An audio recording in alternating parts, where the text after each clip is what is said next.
Hey guys, I know it's been a while since I uploaded a video, but I thought I'd share this awesome silver score I had the other day. So anyway, I got this 1964 John F. Kennedy half dollar in circulation. Face value. I was so amazed when I got it.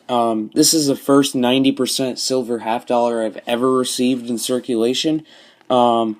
It's one of the first silver half dollars I've ever got in circulation too, but I also got this year. This 1969 D 49%, 40% half. Said 49 by mistake because I was thinking 1969. But anyway, these are the first two silver half dollars I've ever got in circulation. But this one, obviously, the better one. It's first year of issue. It's 90% silver. For face value, on both of them, really good find. Definitely a big milestone too, because this year, this is my 21st silver coin from circulation in 2017. It's in really nice shape too. My camera's pretty harsh on it. It looks a lot better than it does on camera. That brown in this area is actually toning. It's either that or tarnish, but it resembles a lot of characteristics that people normally call toning. I don't know, but from circulation, this many years after it was minted, leads me to believe someone spent it super recently. Let me get a better view on that.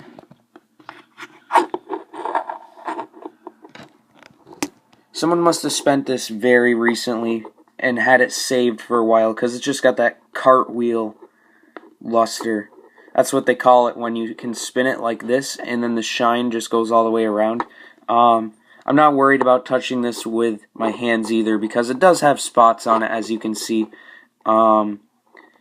It might have a shot at mint state, but with those black spots, probably not. But it's still a very nice coin. You guys might see in the background, I just got that star note right there. I think I made a video on it, but if not, I will definitely go back and make a video on it. But anyway, I was just stoked about this silver half dollar. Also, guys, I actually got some really nice bottles the other day too. The day after I got the 90% silver half dollar, my uncle gave me some bottles he had freshly dug. This is the one I'm going to show first because it's really cool. It still has the cap, as you can see. It's Musterol. Apparently I'm fairly sure this was made in the 20s.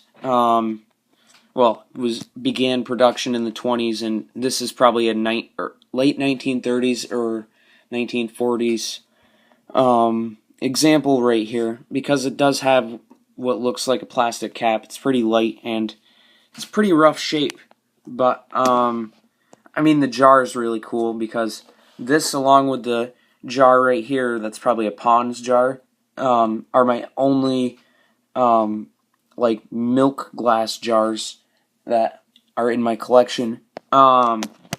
This one's small. I'll use a Vicks Vapor Rub jar for comparison. Also, Musterol was also a Vapor Rub. Apparently, their ad campaign in the 1920s and 30s was that it wouldn't blister when you applied it to the skin. So, apparently, before they made Musterol, there were Vapor Rubs that would blister the skin, and that just sounds awful to me, personally. But this stuff wouldn't blister your skin. This next part, you might want to skip over if you're grossed out really easily. But it still has the Vapor Rub inside too. That's the real stuff. It still smells like menthol. I think it's pretty cool. It was buried, and the cap was sealed when it was buried, mean, of course, when I cleaned this up, or I mean, when I took the cap off, it basically disintegrated, like the where it screws on. But it had been sealed until I took it, and basically that stuff was preserved for that long. It's pretty cool. I mean, I was initially grossed out because I didn't know what it was, but then I got the guts to smell it and realized it was just a vapor rub. I thought it was something else in there, and kind of freaked me out at first. Not gonna lie, it is pretty gross, but I'm gonna leave it like that because I mean, it's not many times you get one that still has it in it. Or I mean, you get any old bottle with stuff still in it. I mean, once in a while you'll get lotion and it's powdered by the time you get it. I mean, it's this stuff in this jar has had to have been preserved for at least 60, probably 70, no, probably 60 years. That's 50s, but I mean, people could have had this stuff for a long time before they threw it away. Some background history about the region I live in, the Adirondack Mountains. In the 20s and 30s, a lot of people came up here who had tuberculosis, and it's because the cold air helped them feel better. Like it cleared out their lungs a little bit because it was so harsh, and it didn't cure tuberculosis, but I mean, it certainly helped them get out of some pain. And I wouldn't be surprised if this jar was used by a tuberculosis patient, which kind of unsanitary if you think about it. So I haven't touched any of this stuff inside. I always wash my hands after touching this too.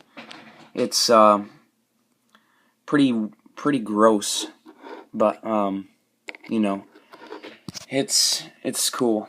A lot of history behind it.